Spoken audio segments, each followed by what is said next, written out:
Shalom. All praises go to the Most High Yahweh, Bahasham Yahweh Shai. Double honor unto the elder apostles at Great Millstone for the teachings of the scriptures, among other things. Shalom to the sincere outcome across the world. Now, this is a little prelude, if that is how you call it, preview, right? Prelude preview of Wisdom of Solomon, chapter 14. Because I was reading it, and if you don't understand what you're reading, as I was actually looking at it, and then I started to understand, like, oh, it's talking about, what did I just, yeah, and then I was thinking, like, oh, it's talking about Noah.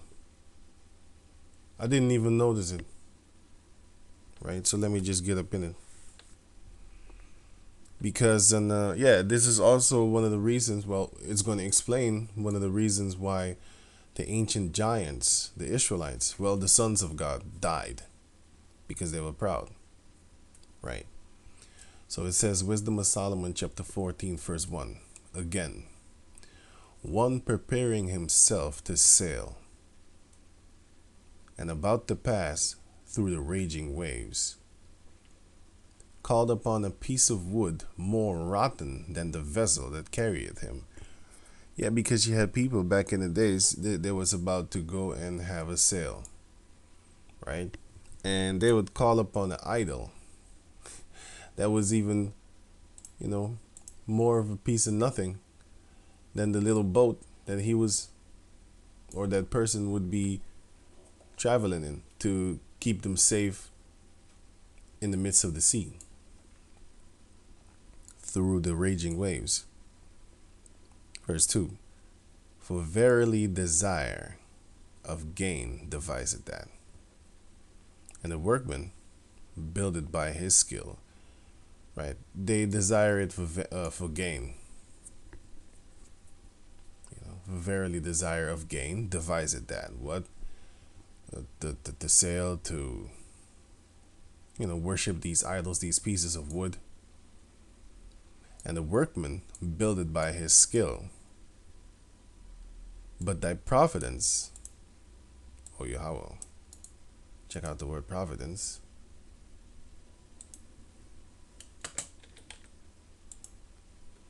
Providence, the protective care of Yahweh, or of nature as a spiritual power, right? So basically, by thy protection, O Yahweh, governed it. For thou hast made a way in the sea and a safe path in the waves, right? Now you can build a ship. The Heavenly Father put, he makes you a workman, and you do it with skills and stuff like that. But it's the Heavenly Father that guides you through, let's say, the rough waves to make you, get to your destination. If you think about it, in the book of Acts, Paul was on the sea, and the waves was very, very dangerous. Wait,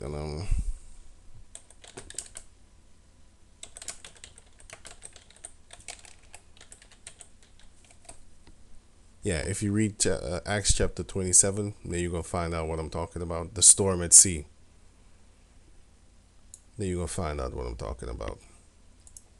The Heavenly Father is the one that actually still makes sure that you get there safe. He's the one that, is going to say it right here. Now it's saying, by thy providence, O Yahweh, governed it. For thou hast made a way in the sea and a safe path in the waves, showing that thou canst save from all danger. Yea, though a man went into sea without art. Now, the one that went into sea without art, without skill, without experience is Noah. Because there was no, the earth wasn't covered by water like that. And he probably never sailed, a ship. So he didn't have his skill, right? Verse 5. Nevertheless, thou wouldest not that the works of thy wisdom, which is that the work of thy wisdom should be idle. The work of the wisdom of the Heavenly Father is life itself, right? Nevertheless, thou wouldest not that the works of thy wisdom should be idle, And therefore do men commit their lives to a small piece of wood, that's the ship, and passing the rough sea in a weak vessel are saved. Right, in a weak vessel, that's the ship, because the sea is like, it's like this here, and a ship is like a little dot compared to the whole sea, you know. Right, and you still are saved through the power of the Heavenly Father, because He's the one that can save you. Even when Yahweh Shai was on the rough sea,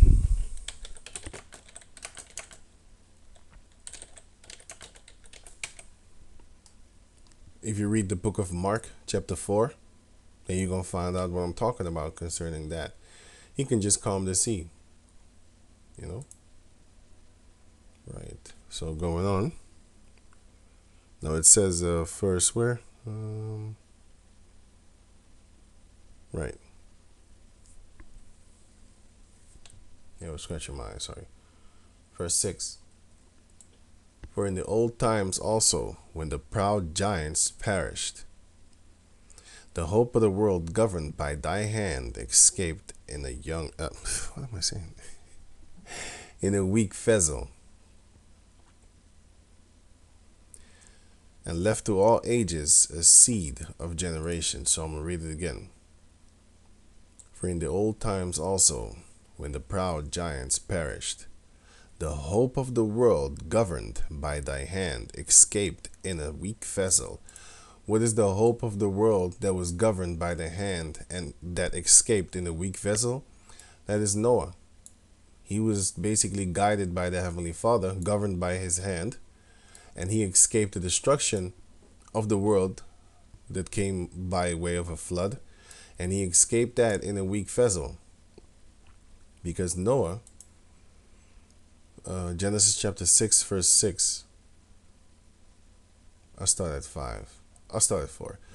There were giants in the earth in those days, and also after that, when the sons of God came in unto the daughters of men, and they bare children to them. The same became mighty men, which were of old, men of renown. And Yahweh saw, and the power saw that the wickedness of man was great in the earth, and that every imagination of the thoughts of his heart was only evil continually. And it repented Yahweh that he had made man on the earth, and it grieved him at his heart. And Yahweh said, I will destroy man whom I have created from the face of the earth, both man and beast, and the creeping thing, and the fowls of the earth, for it repented me that I have made them. But Noah found grace in the eyes of the Lord Yahweh. These are the generations of Noah. Noah was a just man and perfect in his generation. And Noah walked with Yahweh, meaning he walked in the ways of Yahweh Ba'asham Yahweh Shai.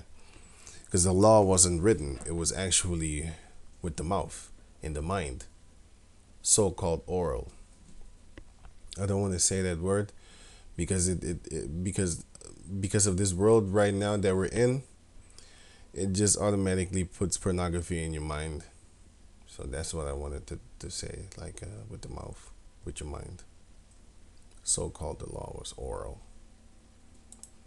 You know, this is what Esau does. He puts shit in your head through his little magic TV and actually internet. But yeah, the point is that Noah found grace in the eyes of Yahweh, and Noah was a perfect man in all his generations. Right. And the word Noah, which is Hebrew 51 and 46, means rest. Nacha. In America, they would say naka,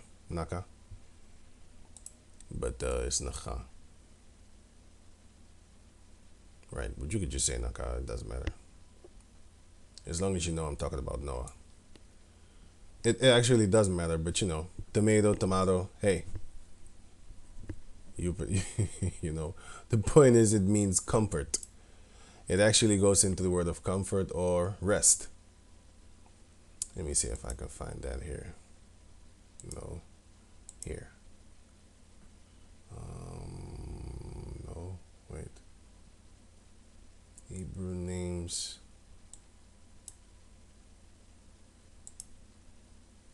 Here. Let me see if I can find Noah.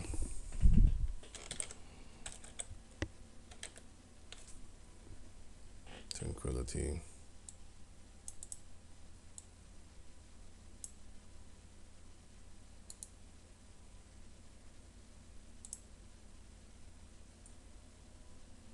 Yeah. The quality or state of being tranquil, calm, peace, peaceful, restfulness, calmness, quiet. Basically rest and basically comfort also. Because it is said, it is written that the Noah is another name for Sabbath. And Sabbath means rest. The day of rest of and tranquility. Right. So basically, Noah means rest or comfort. Right. So the most, and then going back to over here, Wisdom of Solomon chapter 14 and 6. For in the old time also, when the proud giants perished, the hope of the world governed by the hand escaped, governed by thy hand escaped in a weak vessel, and left to all ages a seed of generation, which is the chosen seeds, which are Abraham, Isaac, and Jacob, and the Most High is the one that governs your steps.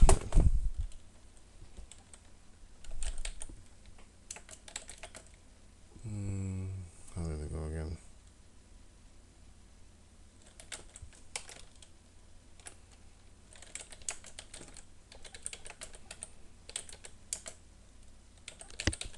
Book of Proverbs. Yeah. Proverbs chapter 16, verse 9. A man's heart deviseth his way, but the Lord, Yahweh, directed his steps. So he's going to guide you. Verse 7. For blessed is the wood whereby righteousness cometh. Right.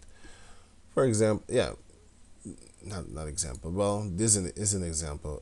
The weak vessel is talking about the boat, and through this salvation came unto Noah. For blessed is the wood whereby righteousness cometh.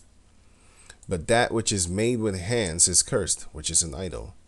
As well it as he that made it, because he made it, and it, he because he made it, and it, because being corruptible, it was called God. Those are talking about idols. For the ungodly and his ungodliness are both alike hateful unto Yahweh. The Most High hates ungodly people. For that which is made shall be punished together with him that made it. You're going to die with your idol. Therefore, even upon the idols of the Gentiles shall there be a visitation. The Heavenly Father is going to destroy the idols of the Gentiles. Because in the creature of Yahweh, they are become an abomination and stumbling blocks to the souls of men, and a snare to the feet of the unwise, which is a trap to the feet of the unwise. That's why the Heavenly Father, that's why King David prayed to the Heavenly Father, the Most High Yahweh, and said in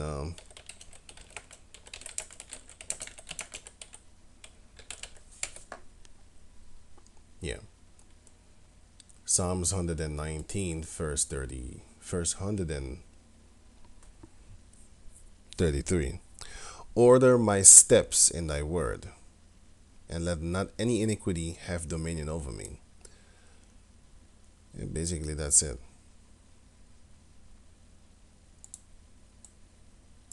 But there's another one, actually.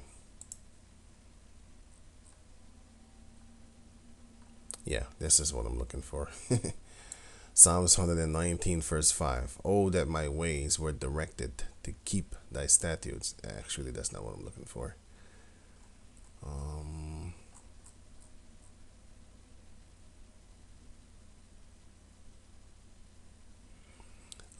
Psalms 119, verse 105. Thy word is a lamp unto my feet and a light unto my path.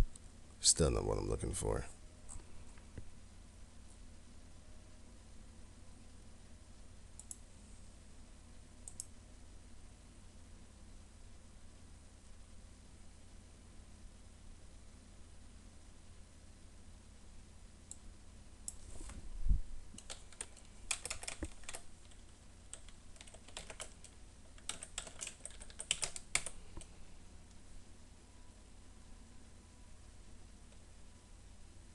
okay, I just move on because it doesn't come to my head right about now. Now it says, and therefore, even upon the idols of the Gentiles shall there be a visitation, because in the creature of Yahweh they are become an abomination, and stumbling blocks to the souls of men, and a snare to the feet of the unwise. Right? If you're unwise, you're not going to actually know not to follow these idols, because you're going to get destroyed. And that's why the Heavenly Father needed to destroy these evil giants. And there wasn't giants as in giants. There were actually the sons of God.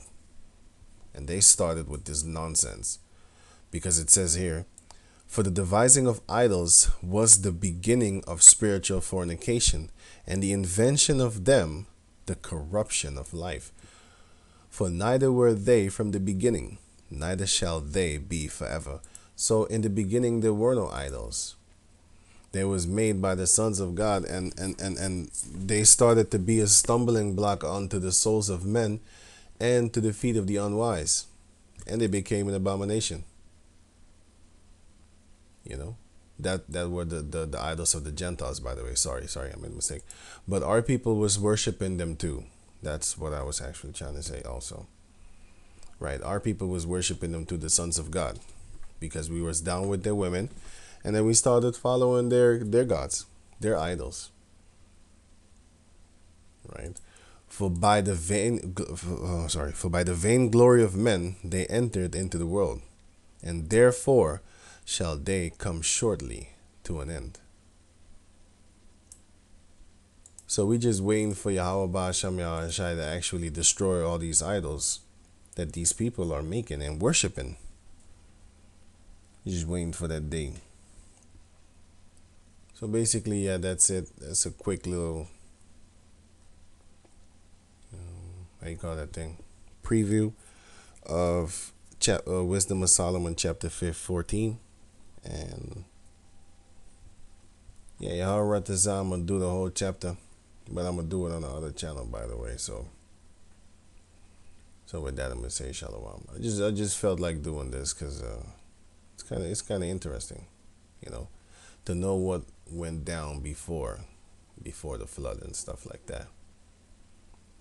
You know, so with that, I'm going to say Shalom.